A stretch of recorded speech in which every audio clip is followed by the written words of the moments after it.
Halo semuanya, kembali lagi ke channel ini. Industri VTuber sekarang ini emang udah gede banget. Semua jenis konten-konten VTuber ini ada semua. Mau musik, main game, bahkan VTuber peramal aja udah ada sekarang. Nah, gimana kalau industri dewasanya? Apakah masif juga perkembangannya ini VTuber di industri tersebut? Jadi hari ini gue mau bahas mengenai VTuber di industri dewasa. Gak usah pakai lama lagi, yuk segera gasin.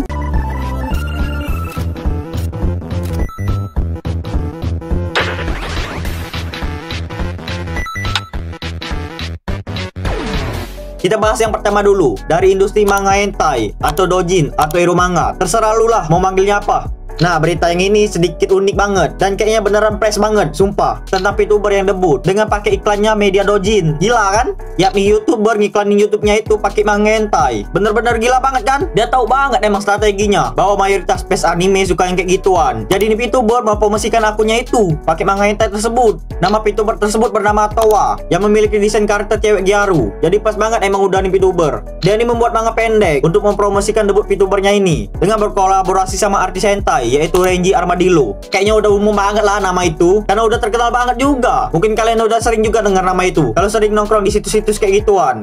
Nah, VTuber ini membuat manga yang berjudul Gyaru Kongyu no Masu, sebuah manga yang bercerita tentang seorang cewek yang sedang berdiskusi dengan temannya tentang cara mendapatkan uang dengan mudah. Tentu saja cara yang paling mudah ya post foto-foto mesum itu di internet, biarkan sampai ada orang-orang yang tertarik. Itu cara paling mudah. Dan di akhir manganya baru nih cewek insaf kayak gitu dan memulai mencoba untuk menjadi VTuber. Lalu ada QR channelnya di ending tuh manga. Nah, kurang lebih kayak gitulah cerita nih manganya. Kalau bagus ya bagus emang nih manga. Kalau mau dibilang bagus, karena nih manga dibuat oleh veterannya, bro. Jadi wajar emang bagus banget nih manganya. Sampai-sampai ada Gilgamesh sama Kirito juga muncul juga di ini manga. Emang mantap bener nih VTuber promosinya. Pinter banget emang, harus kuakui itu. Desain karakter nih VTuber juga emang mantep banget. Dibuat oleh Reggie juga desain karakternya. Jadi emang pas banget udah gimmicknya nih VTuber. Tapi katanya cerita di manganya itu cuma fantasi doang. Jadi karakter di manga sama karakter VTubernya itu punya cerita-ceritanya sendiri. Dia buat cerita kayak gitu cuma buat promosi doang, bukan cerita aslinya nih VTuber. Lu tahu kan maksud gue ini? Kayak VTuber kayak gitulah, yang punya ceritanya sendiri kayak gitu. Reinkarnasi keris lah, atau paus idol, penyu kerang lah. Nah, VTuber ini punya cerita berbeda sama tuh manganya. Gue nggak tahu juga kayak gimana cerita originalnya. Apa cuma cewek Gyaru biasa aja, atau kurang lebih sama aja kayak manganya? Gue juga nggak tahu.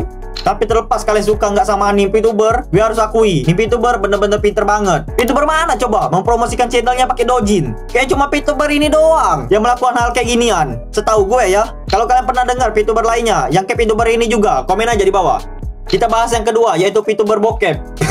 Ya, ini sebenarnya cukup ngeri juga dibahas. Tapi channel gue belum dimonet juga, jadi nggak apa-apa lah gue bahas. Yang paling terkenal itu mungkin dari VTuber genre kayak ginian, yaitu VTuber LWD, salah satu konten kreator Pornhub yang pakai karakter VTuber. Nah, dia ini emang sering banget buat konten-konten mesum kayak gitu. Pokoknya kayak VTuber umumnya lah, tapi ini versi bugilnya yang kayak gituan. Dan tentu saja segala bentuk cabul pasti ada aja di VTuber ini. Kalian boleh cek sendiri aja kalau penasaran. Bahkan kalian bisa request juga. Dan tentu saja kalian harus bayar juga itu. Karena nih VTuber open request atau permintaan juga. Jadi kalau kalian punya fantasi kayak gituan, yang sim VTuber kayak gitu, nah coba lampiasin aja ke VTuber ini.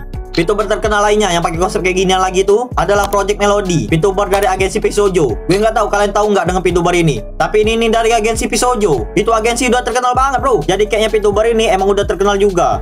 Nah, VTuber ini bakal sudah memiliki 10.000 followers hanya butuh 3 hari doang sejak debutnya. Gila kan? Itu sudah jadi bukti bahwa banyak banget orang yang sange sama kartun.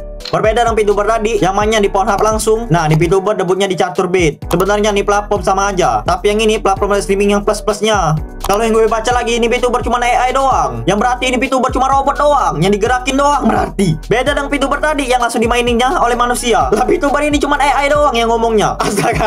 Berarti kalian itu horny, lihat CPU komputer doang berarti. Yang dipasangin topeng imut-imut doang berarti. Yang gerakin VTuber itu juga sangat besar kemungkinannya itu cowok bukan cewek. Jadi kayak gimana itu imajinasinya itu kalau mainnya? Kalau itu cuma AI doang yang ngomongnya, yang kemungkinan besarnya juga yang gerakinnya cowok. Dan sejak kemunculan nih VTuber, banyak juga artis-artis bokep yang lainnya yang kayak gituan benci dengan VTuber ini. Banyak yang bilang nih VTuber pemain aman aja karena dia pakai karakter anime, jadi nggak adil. Ada juga yang berkomentar, nih platformnya pilih kasih kayak gitu. Karena untuk menjadi content kreatornya kayak gituan susah banget katanya. Banyak verifikasinya dulu. Tapi nih VTuber kayak gampang aja, gampang banget untuk debutnya di sana. Kayak contoh model Crystal 69 River. Dia ini tidak setuju atas adanya VTuber yang pakai konsep kayak ginian, yang dia rasa tidak adil karena dia tidak memakai tubuh aslinya, yang hanya memakai karakter modelan doang.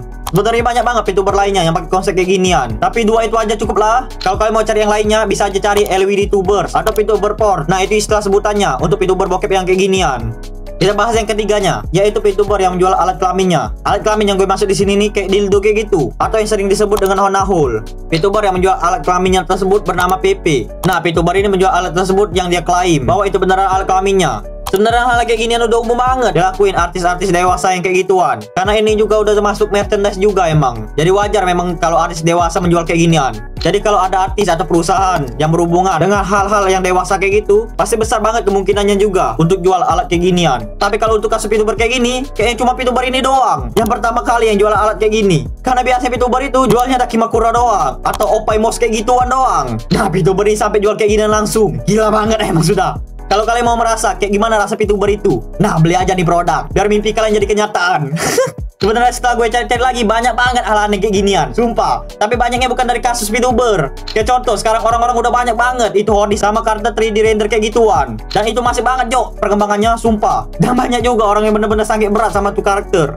Sampai situs Hamster bikin karakternya sendiri, yaitu AI juga yang kayak ginian. Yang tentu aja untuk memuaskan libido kalian-kalian ini. Gue nggak tahu kayak gimana industri bokep ke depannya. Apakah di masa depan semuanya karena VTuber dan karakter 3D doang yang kayak gituan? Apakah masih makin model manusia? Gue juga nggak tahu. Setelah gue lihat-lihat ini, kayaknya agenda LGBT udah sukses bener kayaknya. Karena kalau udah karakter fiktif modelnya, berarti kita manusia udah nggak pentingin lagi gendernya, karena bisa di custom aja. Jadi kita mungkin bisa aja sampai satu titik di mana gender udah bukan hal yang penting lagi. Kalau udah bahas tentang libido kayak gituan, jadi mungkin aja kita ke depannya udah nggak peduli lagi. Kalau lihat cowok main sama cowok, asalkan terpuaskan libido kitanya, ya kita gasin aja. Emang sebenarnya cukup ngeri juga Yok. Tapi kayak masa depan menyerumus ke arah sana dengan perkembangan karakter-karakter PC kayak ginian. Dan kayaknya bendera LGBT juga bentar lagi direvisi ulang, karena udah ada orientasi seksual yang baru ini. Yang sange sama karakter 3D kayak gini, kayaknya bakal bertambah lagi warnanya. Coba menurut kalian, apakah ini sesuatu yang baik atau enggak? Komen di bawah. Dan mungkin itu aja untuk video kali ini. Jika kalian suka dengan video ini, jangan lupa klik subscribe di bawah. Dan jika kalian mau bantu channel ini dan request pembahasan lainnya, bisa langsung klik Saweria di deskripsi. Terima kasih untuk yang udah nonton, dan sayonara semuanya.